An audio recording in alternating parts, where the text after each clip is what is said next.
Hello, this is Dr. Basha, Medical Oncology, and welcome to our intermittent programs and podcast called The C Word, Community, Not Cancer.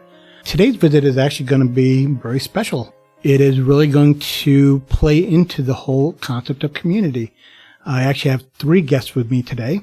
Libby is a patient of mine who was diagnosed with breast cancer about a year and a half ago or so. And Sheri, who's been a guest on our podcast before, has also been under the care of Dr. Hamden for her breast cancer. And we have a person who's fairly new in the cancer story, Michelle, who's joining us today under the care of Dr. Rao. So today's topic is really going to be about community, of how these people came together, what it means for them to be in this group together and sharing their experiences and guiding each other through it. So I guess since I know Libby the best, I'll talk to you and ask you, how did all this start? Okay, so yes, I was diagnosed with my breast cancer back in November of 2023. And my friend Julie had been diagnosed, who was also a patient of yours, a few months before that. And I called everybody I knew that had had breast cancer and talked to them on the phone or texted them or met them for coffee. It took hours and hours and hours out of my time, which I wanted to do because I wanted to know all this information. But I thought to myself, we need to get together in a group to talk so that I'm not having all these individual conversations. And I knew people were being diagnosed right along with me. So I talked to my friend Julie and she helped me. We started this support group back in December of 2023 pretty quickly. And we've been just inviting people and we've put it out there. We have information cards at each oncology departments and we've been growing, unfortunately, since then. Unfortunately and fortunately. We're going to try to stay positive here. That's great that you and Julie got involved and did this. And I'm very happy for you. Sheri, how did you get involved? Actually, a friend of mine that I go to church with, she referred me to them to come. And so I'm forever grateful to Libby and Julie because I felt like I needed something that was going to normalize what I was going through and also have a bunch of resources. So there were so many different things I didn't know about or what to buy or what could help with some ailment or pains you were having or something. So it was very, very useful.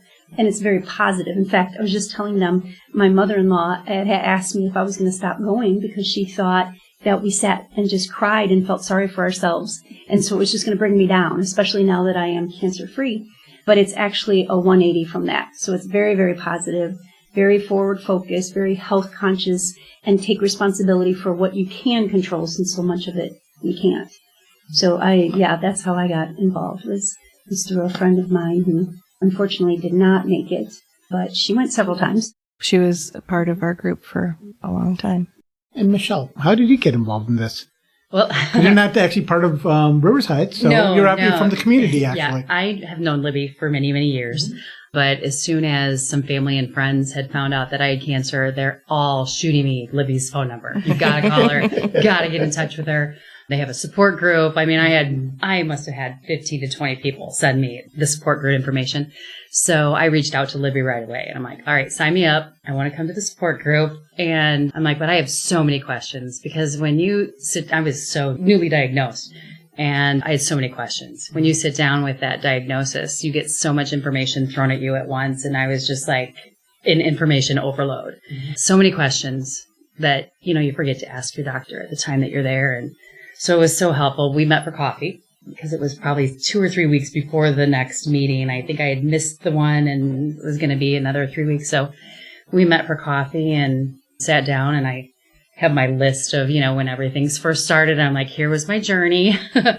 And she just answered every question that I had. And it was just, and Sheri's been a wealth. There's so many women there that have been a wealth of knowledge and so many different things. You just don't realize that you even have a question about something until you hear that they've gone through it. I'm like, I didn't even think that was a thing, and that's the nice thing about it. And again, you were diagnosed in March, correct? Yes. Okay. Mm-hmm. Okay. What was your experience before you met them? Tell me a little bit about what happened right before you met them. It was quick. So I literally felt the lump in December. And then by February, we're going through all the doctor's visits and everything like that. And I get told that I have the cancer. Literally, I think it was pretty soon after that I reached out to you. But I had a girlfriend, too, that worked at St. Mary's that was able to kind of get a lot of my stuff pushed through really fast. So we were able to start treatment right away. So I started treatment in March 13th, the chemo treatment.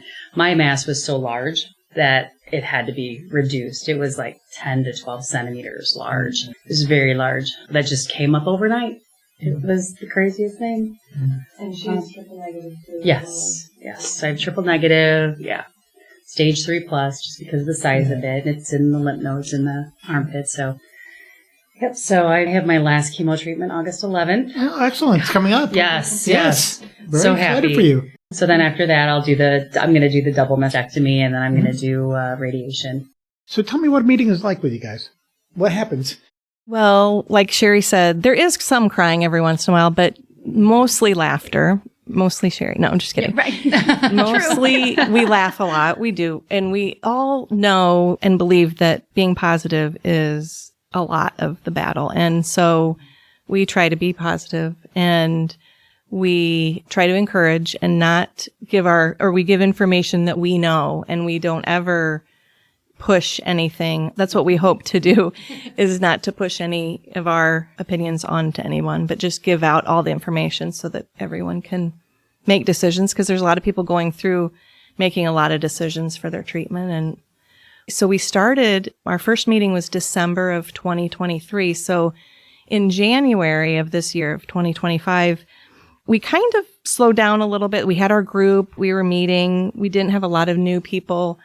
And so Julie had really been looking into some different programs. She always did all through it, as you know, and I was right after her. I was kind of following behind her. But she found a program called Healing Strong and became a leader for it.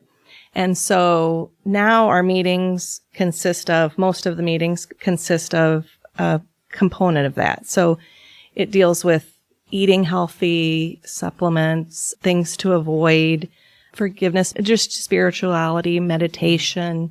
Yeah, lots of different components in that program. So we go over some component each meeting, and we still, even just this month, at the beginning of July, we had a new woman who had been diagnosed come. So we kind of took a little break from that part of it and focused, because she had lots of questions and we had lots to talk about. So we kind of modified when we need to. Sheri, you mentioned forgiveness. What does that mean? Yes. Oh, it's stress, really. Isn't it about a chapter, Libby, where they talk about how you don't want to harbor ill will or bad feelings. Like, you don't want to hold on to that, because that can feed into the cancer and can be very negative. So you want to forgive yourself and you want to forgive others. You don't want to hang on to any bad feelings, or try to have peace in your life as much as possible. Not easy.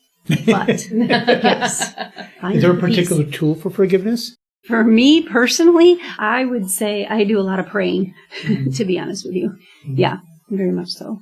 But I personally have learned through this, though, the importance of that, because I probably would not have thought so much about it, to be honest with you, in the past. Where now I do realize the damage it can do to you, to your soul, and to your body when you hang on.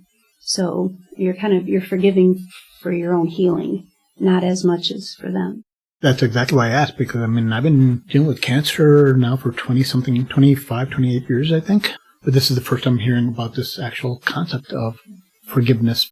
Yeah, a lot of the information that we've been looking into is a lot about stress. And forgiveness is definitely a component of that, of causing stress. And letting go is a good way to put it, because you can only control what you do. You can't control other people. And that's, I think, a lot of stress. There's a program that I've been doing, and it's much about the past is the past. And you can't do anything about the past. You can barely do anything about the present, but you can create possibilities for the future. And I think that's really what you guys are all doing in this situation, is you're creating what does the future look like by going through what you're doing and everything like that. What was your emotions coming into the first meeting with Libby and with the other women in the group? I am a pretty laid back person to begin with. So once I kind of got my head around it, It took me a good couple weeks, though. I mean, not gonna lie. I mean, I did some crying and a lot of hugging the family and a lot of, went through all of those emotions.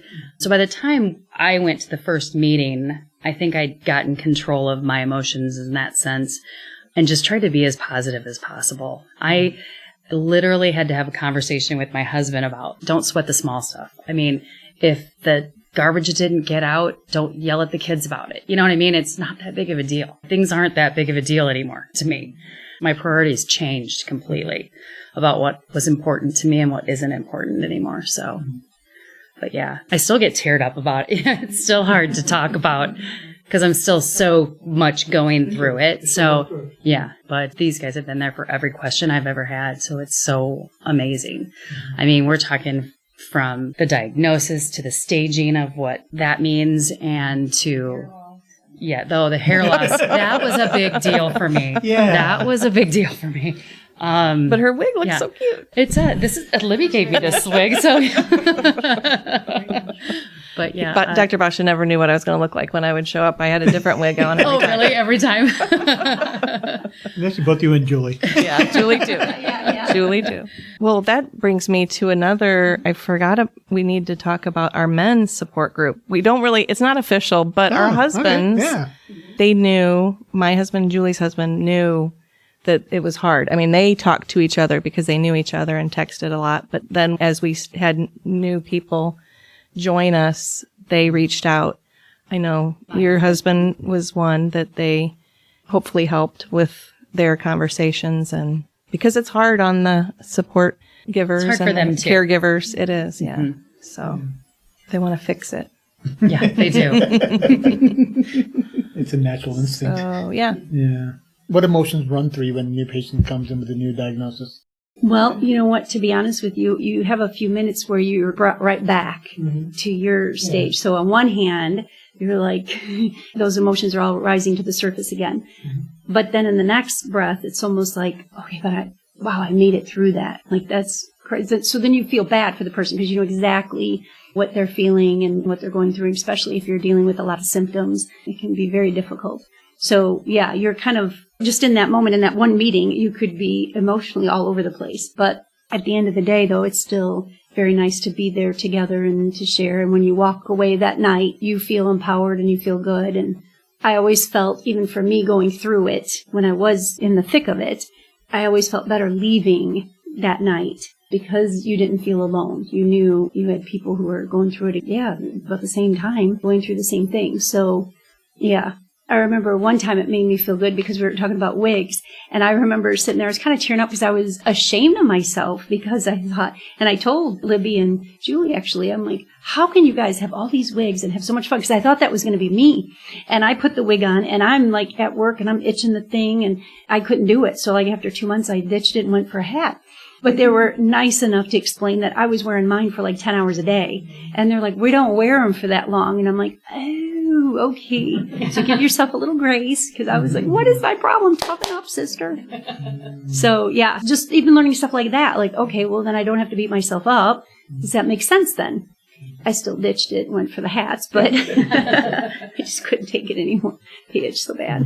I did feel we brought in a lot of people who had breast cancer 5-10 years ago because we were just going through it. So we needed that experience and that knowledge. And there are some people who don't want to talk about it. They just are, like you said, it's in the past. I don't want to bring it up. It makes me feel bad or whatever. But I know, like at this last meeting, there was this woman who just was diagnosed, was just going to have her surgery. And Sheri was the only other person at that meeting who could answer some of her questions because of specific things. So I was so appreciative that she was there. And I just am appreciative of all the ladies who come and who have been through it so they can help those who are just going through it. Michelle, if a new person came to you with a new diagnosis, what would you share for them? I would tell them to call Libby. Because she knows about everything. Okay. But she is so knowledgeable about all the different kinds of breast cancer. And when I was first diagnosed, I thought there was only one. I didn't know that there was triple negative and HR positive and all. I mean, so many different. And even though we're both triple negative, we're still very different. It's crazy. But yeah, I would definitely invite them to our group, and I would answer whatever questions I possibly could answer. But even to this day, I still have questions. So, I meet with my radiologist in a few weeks, and I meet with my surgeon in a few more weeks. And so I have pages of questions for them as far as what my treatment looks like. And because right now just don't know. Do you have that big bag everybody else does? I do. I have books. I have coloring books that I've never even used. Well, I have to tell you the story because one of her best friends works at the school where I sub, and she came to me and she goes, "Okay, we want to do something for Michelle. What can we do?" And I said, "Got to get her a bag." Because, that's my thing. That's Julie's thing, who it became my thing. Oh, yeah. I have a big bag. We call it my cancer bag. Mm-hmm. I know the bag well. Goes with me everywhere. It's got room for water bottles. It's got room for food. Beyond just funny, I think it's also a good tool in and of itself in getting through this journey because it gives something formal, but it gives you something supportive that you're carrying with you. And that reminds you that you're part of this bigger group for one. Yeah, even though I always found it amusing when you and Julie would come in with those bags, it was also, yeah, this is something that works. Do you have one, Sheri? I do have a bag, yes. Okay. Yes. Okay, good. Again, I love the idea of forgiveness. I really can relate to that. Like I said in my training that I did, one of the things, the way we talked about it was actually, whatever happened in the past, you create stories around it, and getting yourself out of the story is by creating new possibilities. And that's what you guys have done. Okay. That's my thing. Actually, that's how this podcast came about, actually. It was one of my projects for that particular program that it was in. We had to come up with a program, and so one of my things was create this podcast. So we all need a tool to kind of get ourselves through that. I just have a couple more things. And one is if you guys could just chime in however you want to in terms of how do you see yourselves as a community together, just in terms of how you feel personally as a part of this community, as well as creating this community. What's that experience for you? I love information, as you know. And I want to get as much information from as many people as I can. And I'm a people person. So I like to be around people. I get energized from people. So I find that I need to be around people. And when I was diagnosed with my cancer, I talked about it all the time. And it was like, some people don't want to talk about it at all. Everybody's different. So it's hard to find when a new person comes into the group. We have to gauge, like, okay, are they a talker about it, or are they going to just kind of sit back and listen or whatever? But I'm a talker, I guess, in my community. Michelle. I am definitely one of the newest to the community as far as our group goes. But I also like to seek knowledge. And I know Libby and Julie have both done so much research that it was easy to go to them to answer a lot of the questions that I have. Because you could open a book, or you can go on WebMD, or you can go online and you can try and answer your questions, but you just end up having more questions that way because your symptoms could fall into so many different categories. But I guess I'm a talker too. I'm pretty much a people person. So, I'm there to help anyone that has any questions. I'll help them with whatever I can. And Same question to you, Sheri. I am a talker too and a people person, but I'm probably not the only one, but I think there's only two of us that had a double mastectomy and did not have the reconstruction. And so sometimes that helps because some people, somebody new came in, like we did have last time we met with someone who was not going to have the reconstruction. Then she did have quite a few questions and was, like Libby had pointed out, the only one. Now I know my decision is not common, so I don't think it's going to be a lot of people coming. But if they did, and if somebody, if I could contribute in that way, I would be happy to do that. And contributing helps you feel... Yeah, well, it normalizes it because I was very ignorant when I first was diagnosed because I thought, okay, I'm going to get control of this. And you know what? I got to go to work. I'm going to go buy groceries. I'm going to stop and get my chemo treatment. I'm going to go home and do laundry. It was just like, just adding it to your to-do list. No big deal. Like, I got this. And that's 100% wrong. So 100% wrong. I really thought I was going to get through with no symptoms. So I was healthy before this. I literally took no medication. So it was quite the shock to be able to be on this side of it now and to help people that might go through it. But also, they're still helping me. Like, these ladies are still, to this day, cause it is in the back of your mind, like, you don't want it to come back. And am I eating healthy? Oh, no, I'm not today. I better get back on track tomorrow, or because I want to do my part. So it's a constant reminder to try to live your life the best way you can. So actually, I think I actually have two more questions. So the first one is, if somebody new with breast cancer was interested, one, are you taking new people in? It sounds like you are. And how would they get about doing it? Yes. So we meet every month. We meet on the second Thursday of each month at 7 p.m. at Trinity Church in Ashcombe, Illinois. So we are always accepting new people, and we have information at Riverside's. We need to get them to the other ones too, to St. Mary's. But our information cards are there. So if anyone even wants to ask, and it has a little bit more information on there.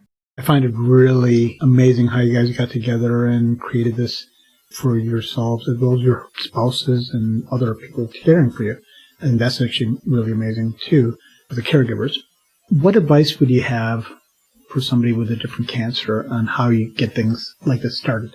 Well, we just did it, so I don't know. I just do it, I guess. We had two of us who were going through it, so it was kind of a little easier. That helped.